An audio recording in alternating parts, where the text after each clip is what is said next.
to the Carriker Chronicles, the People Show. Checking the pulse of Husker Nation, brought to you by XCancer. Check them out at xcancer.com. Ladies and gentlemen, it is game week. College football is almost back, and even more importantly, Nebraska football is just a few days away before we take on Northwestern in Ireland. Now, the Carriker Chronicles actually returned a week ago when I interviewed Nebraska AD Trev Alberts. I asked him a bunch of questions I've been wanting to ask him for a long time. If you missed that interview, go back and check it out. But there's 4 things I want to do right here, right now, today. First and foremost, I want to have some fun. Okay, I'm going to give my overall record prediction for Nebraska at the end of this year. Now, why? Why? If you're one of those people that's like, why do you do this stuff? Nobody has any idea how it's going to go. Why? Because number 1, it's fun. Okay. Number 2, every year people all summer long ask me, how's Nebraska going to do? How's Nebraska going to do? I have no freaking clue. Okay, we're going to be more talented, more athletic than every team we play this year except for Oklahoma and Michigan. And we're more talented, more athletic than 75 and 80% of all the teams that we play. But we've seen how that's kind of turned out. So I have no idea. So why am I doing this show? Number 1, I'm going to give my best edumacated guess on these wins and losses. You heard me right, edumacated. Number 2, it's just for fun. It's for fun. I like to think that I'm right, but who frickin' knows?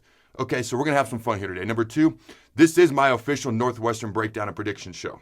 Okay, I'm going to give my official prediction and breakdown for Northwestern right here, right now. Number 3, obviously the win-loss record prediction. And number 4, what is a successful season for Scott Frost? What does it actually look like? Is it a certain amount of wins? What is it? We are a win-loss based business, but I'll give deeper thoughts on that at the end of this show.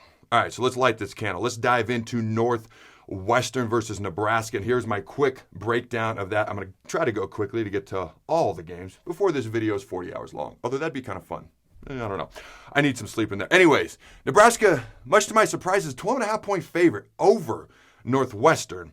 And, okay, and the over-under is 50.5 points as well. I was surprised, and here's why. Because, as I mentioned, Nebraska's going to be the more talented team. We tend to underperform lately. Hopefully that starts to change. Northwestern, on the other hand, is a little bit less talented than most teams they play, but Pat Fitzgerald's a really good coach. And he gets as much or more out of his players than just about any coach in the country. Last year, we whooped Northwestern 56-7, whooped their rear end sideways. But the game's kind of an anomaly. If you look at the previous 10 or so years that we played Northwestern, it's almost always close games. So if you go to the previous 4 years before last year, okay, I broke down those games, and here's the deal. Northwestern won 3 of those 4 games. If you include last year, they're 3-2 against us over 5 years. But again, look at those previous 4 games. Okay, the average score was Northwestern 24, Nebraska 20. So it's an average margin of victory or separation in the scoreboard of only 4 points. So they're really close games. They're close battles. They come down to the end. So I'm like, why are we such a big favorite? It's kind of surprising to me, and I'm trying to figure it out. Okay, the only thing I could think of was just simply the recruiting rankings, okay? And I'm going to come back to the 2022 recruiting rankings because I want to look at the transfer portal class breakdown separately from the high school rankings. So I'm going to go, again, to the previous 4 years before last year when it comes to high school recruiting rankings. And here's the deal. I know kids tend to come and go more than ever. That's just the way of college football, but this is the info we have to go by. The previous 4 years combined, the average recruiting ranking for Nebraska is 20th in the country. Pretty freaking good, right? Northwestern's 44th in the country. Okay, so significantly below Nebraska, about kind of where I thought they would be. Now, if you come back to the 2022 transfer portal class, as we know, Nebraska did really, really well. Number 6 ranked transfer portal class in the country. Northwestern, nowhere near number 6. So the only thing I could come up with as to why we're such a heavy favorite is because we do have significantly more talent. And the transfer portal class brings in guys with a little bit more experience than Nebraska's had as far as guys who've actually played in college football in the past. And hopefully that'll be a little bit of the difference. The question is how quickly will they all gel together along with the new coaches? But here's my 3 keys to Nebraska beating Northwestern. They're not fancy. Okay, we're a big favorite. So here's the deal. Number 1, win the turnover battle. Number 2, win the penalty battle. Number 3, draw even at least in special teams. Translation, or in other words, Nebraska, you're clearly the more talented team. Just don't beat yourselves and you'll win. Here's my score prediction. Nebraska 28, Northwestern 21. So I have Nebraska winning the first game of the year. Let's get to these other games. Next up, North Dakota. I got us winning that game. Then Georgia Southern. I got us winning that game. 3-0, headed into the Oklahoma showdown in Lincoln. I'm going to be honest with you. I reserve the right to change my prediction when this game rolls around. Okay, depending on what I see. Because this is, and don't get me wrong, Oklahoma's still really talented. But this is the least talented Oklahoma team I've seen in a while. Okay. And so I wanted to predict a win here. But how in the world, based on what I've seen in previous years recently, and not having seen Nebraska play a single snap in a game, how could I predict them to beat Oklahoma, who is a top 10 team at this point, despite my opinion at this moment in time? So I do have Oklahoma beating Nebraska, but man, it's going to be a rowdy day in Lincoln, and I reserve the right to change my prediction once I've seen Nebraska play those 3 games, and it could be a big win for the Huskers that day.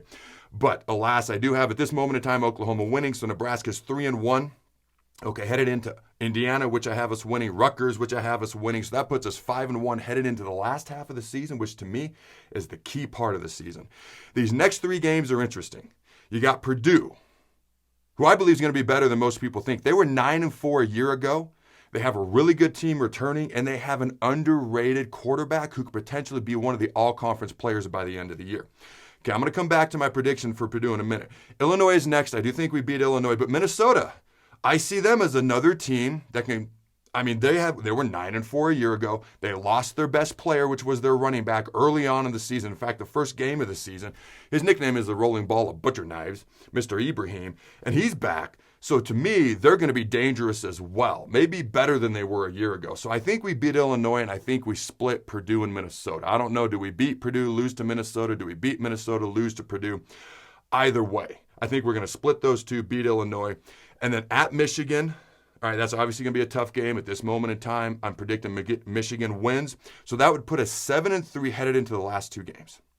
Now, depending on how these last 2 games go, if I'm correct or even close to being correct, we'll finish the season either 7-5, 9-3, or 8-4.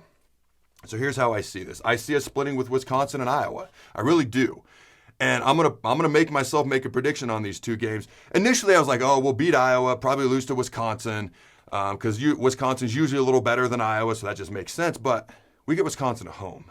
We go to Iowa. Not saying we can't win a road game, but something tells me Nebraska's home field needs to become a big advantage again. The fans can make a difference. And if we're 7-3 headed into Wisconsin, coming into Lincoln, and maybe we're playing for a potential trip to the Big Ten championship game, the fans could be going cuckoo crazy, and it would be awesome. Maybe that can help be a difference in the game. So I have us beating Wisconsin and losing narrowly to Iowa on the road. Maybe you flip that. Maybe I'm wrong. Let me know in the comments. Do we beat Iowa, lose to Wisconsin? Am I right by having us beat Wisconsin at home, maybe lose narrowly to Iowa on the road? Do we lose both, win both? Let me know in the comments below. All right, so that would put us at 8-4, and I think that would make Husker fans pretty happy. Now, what is a successful season for Scott Frost? We all know this. It's no secret. The higher-ups, they want to keep Scott Frost around. They're looking for a reason to keep him around. They want him to be the guy to be successful. He's been given the benefit of the doubt way more than any coach in recent Nebraska history. It's not even close, and that's fine.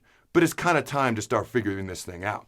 So if he goes at least 6-6, even with this being one of the easiest schedules we've had in a while, they're going to try to keep him around, and they will keep him around because they want to evaluate Scott Frost and a lot of these new coaches over a 2-year period.